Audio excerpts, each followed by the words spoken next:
What's up guys, Togui here and welcome back to more Mario and Luigi Partners in Time. In the last episode we made it here to Toadwood Forest and we are trying to get into the Vim Factory, but the pathway is blocked. So what we need to do here is use the babies to kind of activate this platform, moving it in different directions and also being able to stop it so that the adult brothers can go around these beds of spikes. You want to come up here first and grab the wallet badge. I mentioned that this is an item that you can buy in stores, but would be available here. Drop almost no coins on fleeing from battle. Probably going to put that on Baby Mario just because that's the only time that we've actually had to flee from something so far. And on the equipment, yeah, those unarmed genes we already looked at in the last episode. I decided I'd rather have the defense than the power just because I'm concerned about not being able to dodge some of the attacks potentially. So now we keep moving over to this right side area and the adults will have a battle entirely on their own against the Elasto Piranhas as they're called. I think we'll actually go ahead and use a Bro Flower. Since we have 3 of these guys here, it seems the perfect opportunity. Never mind. So as you can see, they are very resistant to the Fire Flower because it's not 1 hit per, or 1 damage per fireball. It's 1 damage for the entire attack. So that is something you'll have to keep in mind with regards to certain enemies, which resistances they have. Fortunately, there's very limited resources when it comes to this game on keeping track of what sort of weaknesses and resistance differences, different enemies in the games have. If there is a better resource for it, I'm just not aware of it. So the best I can really do is just try things out and we'll see what happens when we use different attacks, such as finding out that you're not supposed to use Bro Flowers on these guys. Alright, I think I'll cut ahead to finishing this fight, unless I finish both of these guys right now, in which case there's no need to cut anything. See, if I just keep talking, then I don't need to cut anything out. How pleasant. Now making our way up to the next screen. Once we leave the babies behind, we'll get the map back on the top screen. Can't get up there.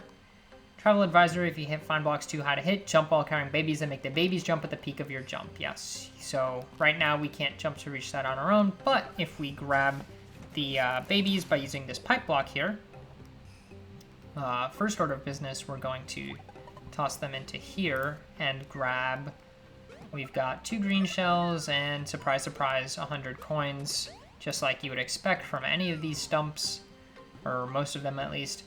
And then we just have to jump with the baby at the height of the regular jump to activate this block. Then in sequence, all 4 of the brothers have to hit their block to activate this beam that just got shot over, see on the top screen, turned that 1 claw pink over at the Vim Factory.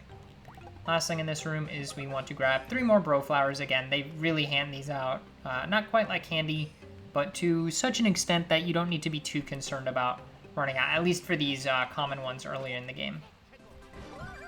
From that battle, Baby Mario reached level 7. It is a new day of recording. Let's see if I can do a better job of these. Didn't even try to time it. There were some 6s on there, and I just did not get them, which is unfortunate. Yeah, there were 4s on there. 4s on there as well. Ooh, this has some high numbers. I closed my eyes and I got a 1. I guess this is just how this Let's Play is going to be. It's just strings and strings of bad luck. And from that battle, Mario, the adult version, got a level up. Could raise his speed, but there's really no point in doing that at this time. Oh wow, we got some high numbers on here. I think this is just going to be a thing throughout this entire Let's Play, is me just completely failing to get good bonuses on stuff. Yep. Wow, I have stopped trying to time it at this point because I figure if I just keep randomly hitting the button, eventually I have to get a good thing, right? Like, only half of the numbers are 1, so half the time I should get something that's not a 1. Yet it's not happening like that. On this set of spikes, we want to activate the brothers so that they can jump over this barrier in the way. Nothing too tricky, although you can imagine that it's going to get a little trickier potentially in the next room. And activate one of these purple blocks, right? These are the ones that change the environment. I don't remember. Can we just drop on the spikes to get back? Yes, we can. Don't know if that does any damage to you, but honestly, not a big deal if it does, as long as it doesn't bring you down to 1 HP. But it looks like we are at 20 and 16 out of 28 and 26. So maybe it does some amount of damage. I don't know. I didn't actually pay any attention to the numbers there. All right, now we need to activate the second one of these towers. Whoops, I should have stayed on the bottom screen a little longer.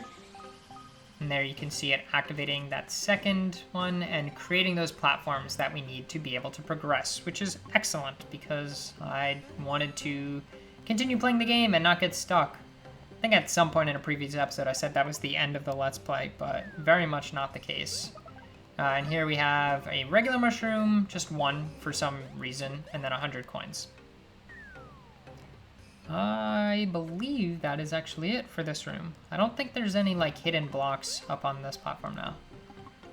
All right, now heading down back to that room we visited much earlier, we have one more set of these spikes that we're going to have to navigate. And if we look, I believe we need to start by actually going down this time. There is a lot more to get on this one, so then we want to head to the right. You can see some blocks there. We can stop it and head down again. I believe the platform should stay in place. It shouldn't auto-reset itself. Nothing too exciting there, just a coin and green shells. If we keep heading down, there are quite a few blocks for us to hit here. This is very slow, though. I apologize for that. You do want to make sure the brothers don't get knocked off by this. Ooh, a 1-up super. That's our first one of those. That is an interesting item. 1-up mushroom revives one brother with half HP. 1-up super revives a brother with all HP. Also, at some point I got a super mushroom without realizing it. It just restores 40 instead of 20. I do believe they rebalanced the amount of health that certain items give from Superstar Saga. I think it changes basically every game based on whatever they feel is appropriate that time around. Which is something they did in the 7th generation of Pokemon that was really weird to me. That after a very long time of items healing for the same amount, they decided to change up, make super potions do like 120 instead of 200, or hyper potions, I mean. Right there, we got the Wild Trousers. I believe in this game, all gear is split between adults and babies. I don't think there's any gear that is specifically only for Mario or only for Luigi, but I could be wrong. This seems to be kind of an equivalent of the unarmed genes. We see Mario gives +5 power, -10 defense. Same change to Luigi. Again, I don't really think this is worth it because we already do quite a decent amount of damage, and I also would like to improve our survivability. At least at this point in the game where we are still decently low level. And as seen in the previous episode, can get completely obliterated by certain enemies. Alright, we will need to head a little up to get around this without knocking the bros off. I guess I could have just moved the platform underneath the yellow thing while the bros were on it. Yes, just looking at my notes. Yeah, that looks like everything in this room.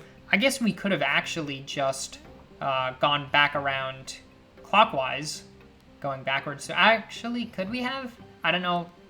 We probably would have been able to throw the babies into the right stumps.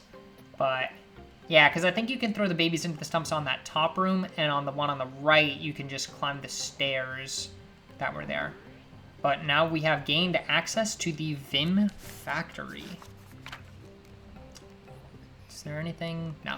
This is just the entrance or pipe. If I could actually stand on it. There we go. Alright, and now we are actually inside of it. We have another warp pipe, a door forward, and a save block. Highly recommend not only saving, but making sure that you are healed up and ready to go, because there is something in the next room. So I'm actually going to use some of our mushrooms. Really only need it on the babies. Not to give too much away, but You know, this is a very old game. I don't think anyone's going to be watching this and be upset potentially about mild preparation spoilers like that. Area restricted. All noob intruders to be haxered by us elite Hammer Brothers. Or, sorry, Hammer Bros with a Z. Elite. I always say elite instead of elite, even though I think it's supposed to be elite. We are Teshrub allies. We rocksoar you, and then raffle. Then you am cry. We receive orders through antennas on these elite helmets. They are hotness. We must obey all orders. We like to pwn noobs for to master shroobzors. U equals noobs. Bros equals elite. Prepare for total pwnage. Woot woot woot. I love these guys so much. This is one of my favorite parts of the game. Just the elite speak Hammer Bros. Mario and Luigi getting sucked up into a giant wooden nose. Oh man, the humor in these games truly is incredible. And yeah, as you can see, that's why I wasn't worried about healing up the adults. Noobs still are not pwned. Continue pwnership until all noobs are pwned. To escape is impossible. We are too elite. We owns you. You will get flat-zorted by our elite hammers. And we have our first, I think, boss fight. I think this is the boss fight music, so as you can see here, we have 2 Hammer Bros. Might as well use up our Bros attacks. I think we'll start off with a Bro Flower, because we've got so many of these. Since we just have the babies, you just gotta spam the X and Y buttons, but they still bounce along the ground. You only get the flying fireball look if you're using... Whoops, yeah. Okay. Yeah, these are easy enough to counterattack. They have a second attack, I'm pretty sure. So I was worried that that may have been what they were going for, and I missed the timing. Green Shell's only going to do 1 damage per hit, so I think Bro Flowers are the way to go, based on how much damage that ended up doing. I forget if Green Shells have a limit before they'll break. I think they do, but I might be thinking of Bowser's Inside Story.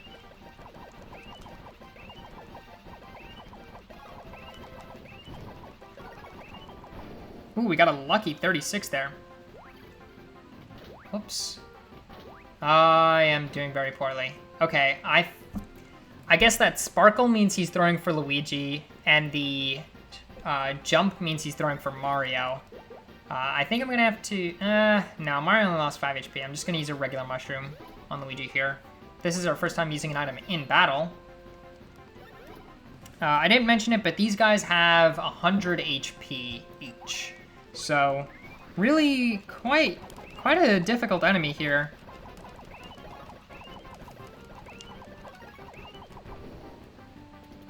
Okay, so the sparkle means Luigi, jump means Mario. For some reason, I was thinking that the jump would have made it so that the hammer was going to bounce over our heads, because there are some enemies that will do that, that you actually dodge by staying still, and if you jump, you will hurt yourself. Right there, we saw that the bottom Hammer Bro actually had a burn, ended up taking some extra damage and missing his turn to attack. So burn is a really good status in this game. It's entirely up to luck if it'll get inflicted by any of these fire-based attacks. And I think one more of these should actually take these guys out. You can imagine that if there's only one of them left, then they'll only be using that attack. Yeah, there we go. The Bro Flower actually just ended itself because we had dealt enough damage. And we get a mushroom drop. Very nice. No level up though, but honestly, don't really need to worry about that. Whoa! My helmet antenna, it's broken! Oh man, yes! Hey, mine broke too. Talk about lucky. I mean, did you hear what was coming out of my mouth? Oh man, I thought it was kind of cool. Who talks like that? Anyway, I think I toads freed us. You think you little taters trashed our antennas? Right on! Seriously, thanks. You saved our bacon. Gotta thank you by hooking you up with these spare hammers. Considering how many they threw at us, shouldn't they have had like 1 million of them? Yeah, so big change from Superstar Saga. Now the babies get the hammers. And we get warps using the nice same Superstar Saga transition to this tutorial area. Yeah, we're gonna learn the ABCs of hammer stuff. Something like that. Alright, step 1. Press R to change the action icons into a little hammer dilly spinny thingamajig. I didn't read what that said. Once you've changed the icons with R, all you have to do is press X. That'll make baby Mario swing his hammer. Give it a shot, little man. I'll be waiting up ahead.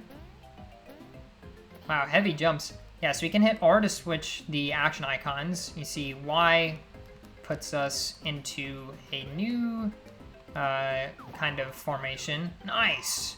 Yeah. Pow. Oh. Sweet. Yeah, very simple. All right, you're a natural. Second one will let you burrow underground. Like I told you earlier, press R to change the action icon.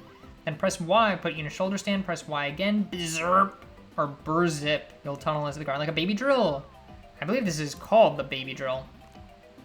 So rather than in Superstar Saga, where you could only have the rocket boys, you had the Luigi dunk to go under, to make Luigi go under grates. Now both babies can go under stuff. But you can't drill through metal plates as before. So as you can see, it'll put an X on the Y button there. You do move faster above ground than you do underground, so it's worth basically popping out as soon as you get out from there. And we hit that block there to so endeth the hammer practice, little buds. While you're adventuring, look for suspicious marks. When you see one of those marks, drill underneath it and then pop out. If you come up under a mark, you'll get a bean, tots. Or I guess, is it tots or totes? I guess there's no E, right? So he's just talking about, like, totally. Or not totally, that would be totes. He's talking about just being the tots, as in the babies. All right. So we could go back to a lot of stuff and go collect beans, but that's going to have to come later. So in this area, we obviously can't move on through that four-way door. Through this way, we'll see a locked door. And just like those springs we had earlier, we've got these two-man buttons, which will allow the babies to head on through a door if it's just the two of them. Very convenient that we happen to get those hammers right before an area that would literally be impossible to make it past, you know, without hammers. So you do get stopped in all your motion. Oh, here we go. We can collect one bean right here. Pop. And at some point I will be getting, hopefully, all the beans, at least all the ones that I have documented. So it should be most of them, if not all of them. But I'm just going to do it as we progress through this story. I don't think I'm going to make, like, a separate video of just going around and getting all the beans. Alright, this is very reminiscent of the Hooniversity, actually. We had some rooms back in Superstar Saga where you have to do these kind of platformings. Also, that guy on the left, the face-looking dial thing with the tape tongue is really creepy. I believe we want to drop down into here, grab a coin and some green shells. Oh yeah, here we got translation of some strip text. Wall switch whack joy. So when we see these red switches on the walls, we can whack them with our hammers to open some stuff. It's actually looking down. I didn't really see what that opened, but I'm pretty sure we have to come over here. Yeah, and fall into this cage to hit a second switch. Yep, to open up both of those. Then we can tunnel our way under and climb up to get out. Again, the babies can jump pretty high. I think it's the same jump height as the adults, surprisingly. All right, now we are into the ventilation shaft. You get 2 refreshing herbs. That's why I didn't need to buy too many of them, but we are going to start encountering enemies that can poison you with this guy right here, I'm pretty sure. Aw, babies are so scared. Hey! Check it out. We'll not teach you to fight with hammers like we do. Perfect timing, considering these guys have spikes on them and we wouldn't be able to jump on them.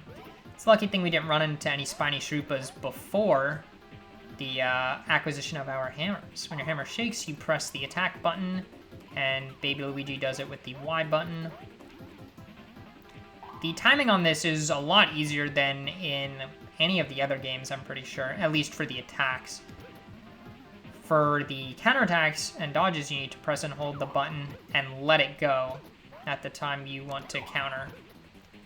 It's definitely got a very different feel from, like, every game in the series has a very different feel of the hammer. But you can see, like, there's no good, great, excellent. It's just you either hit the command or you don't. So it's not like in Bowser's Inside Story where you have to wait for the furthest back into the swing before falling over to use it. Those guys, I believe, only have 18 HP. Now, oh, I messed it up. I was going to say you can get a first strike on them, or you can first strike any enemy with a hammer. Ah, and that's actually exactly what I believe it'll do. It'll make an enemy dizzy, or at least that's what it did in Superstar Saga. Again, I haven't played this one in a long time, so we'll find out what it does next time I can actually land it. But when an enemy is dizzy, they miss their turn, and it kind of just keeps going. And an enemy can... I believe it can stay dizzy after getting attacked. I think it was just a coincidence that it recovered right then and there, but I could be mistaken. I guess we'll just have to find out from a little more playing of the game. Right there we have a mushroom drop. Working our way. This is a dead end. We have to go down this way. I do really like the look of this room. Come on, hit him. Yeah, there we go. I think that counted. Yep, just like that. It just makes enemies dizzy. And, yep, absolutely, you can hit them and not cure their dizziness. I don't know if it increases the chances or if it's entirely random, but when there's only one enemy on the field, the battles are so short that it's faster to just say everything I wanted to say rather than try to cut it out. Coming down here, oh, there's an enemy there. I'm trying to think, if we burrow under them, yeah, it kind of stuns them in place a little bit, but it doesn't initiate a first strike. All right, heading down, oh, never mind. So I'm trying to remember if there's actually a limit on how long you can hold back your hammer on a counterattack. Oh, what do you, oh, Stuffwell's gonna teach us how to count beans. Yeah, when you go to your regular items, you can press right or R to count the number of beans. That's all he had to say. I actually took a decent amount of damage. The spiny, whatever they're called, spiny Shrupa, hit Baby Mario and did 9 damage, which is half his health. Right there, we picked up a second pair of unarmed jeans, so if you wanted a pair for both brothers, there's really no need to buy those. And we can grab one more bean right there. But yeah, I'll have to check in one of these battles to see how long you can hold back your hammer before the head falls off, if it does at all on counterattacks. Alright, do we have any enemies in here, or is it just this tree? Looks like it is just the tree. And right there in the nose of that face, we can see a red and green hat that look very familiar. So we just need to go around and whack these 4 power orbs.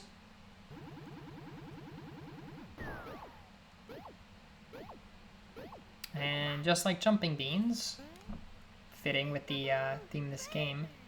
Aww, so cute. Oh, but it looks like there are more noses. And now we are going to learn how to fight using hammers when we have the pair combined. Aww, gotta love it. The hammer when piggybacked. So you choose hammer. You'll notice you select the hammer button with A, but then you select your target with X. So instead of hitting X when the hammer goes back to attack, you actually hit A to have the brother stand up, and then you press the baby button to attack. So it's going to be the same thing. You can actually hit the baby button to select your blocks like that. You don't have to always use the adult button, because the button just makes the character jump, and since you jump, you hit the block. Now, defense works the same way, where you just use the baby buttons even when they're on the piggyback, and it still reaches. So yeah, you can see if I press B right now, Luigi will jump, and if I press Y, baby Luigi will jump. So just like that, you can hit A or X to select the command icon. And same with Luigi, right? You can hit B or Y.